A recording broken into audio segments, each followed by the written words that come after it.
Hello, class. My name is Letitia Wong, and my informative speech topic was childhood trauma.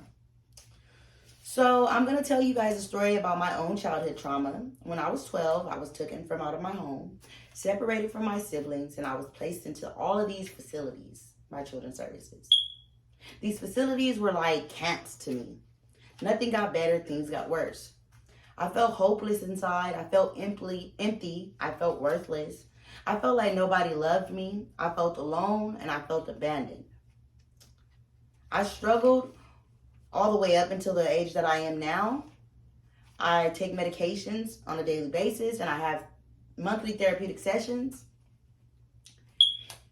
I'm not sure where my childhood trauma stemmed from, but maybe it was lack of attention. Or maybe it was just a mental problem because my family does all have mental illnesses.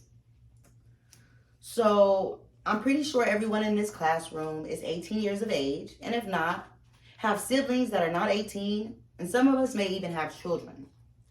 So it's important to know how we grow up as children, how it would affect us as adults.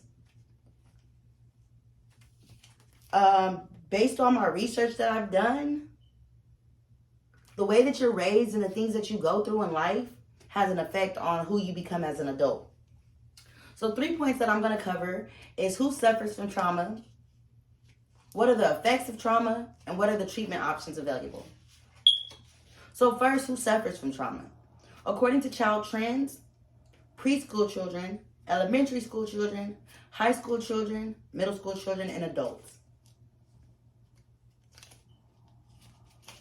The racial differences, according to Child Trends, February 28, 2018, were African Americans was 61%, Latinos was 51%, whites was 40%, and Asians was 23%.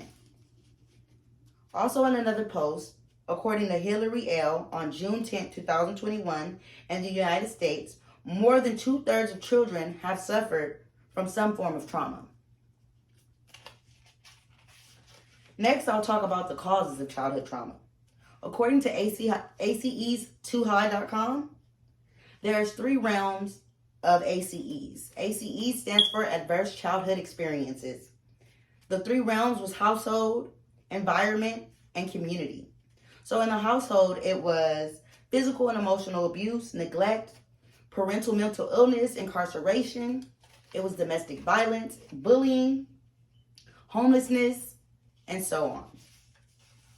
For the community, it was lack or poor air quality and water, poverty, discrimination, violence, lack of jobs, poor housing quality, and in the environment, it streamed from climate crisis, fires, pandemics, earthquakes, and sea level rising. So now that we know about the causes of childhood trauma, let's talk about the treatment options available. So according to choosingtherapy.com, June 7, 2022, therapy and traumatic stress interventions was an option. Another option was medication.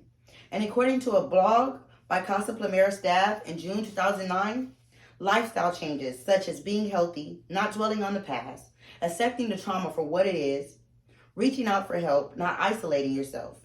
Also, according to Hillary L., June 10, 2021, some other lifestyle changes consist of a balanced diet, exercising, yoga and meditation, getting enough sleep, and journaling. In conclusion, childhood trauma can affect anyone, their overall well-being, their health, their physical, their mental, and their emotional. So we covered who suffers from childhood trauma, what are the causes of childhood trauma, and what treatment options are available. So I found the quote that we can all reflect and think about. I feel like the main point of this quote is to just listen to people, to always try to help, be caring. You never know what someone else is going through. The quote goes like this: trauma is personal. It does not disappear if it is not validated. When it is ignored or invalidated, the silent screams continue internally, held only by the one held captive. When someone enters the pain zone and hears the screams, healing can begin. This quote is by Daniel Bernard. That sums up my informative speech. Thank you for listening to my speech.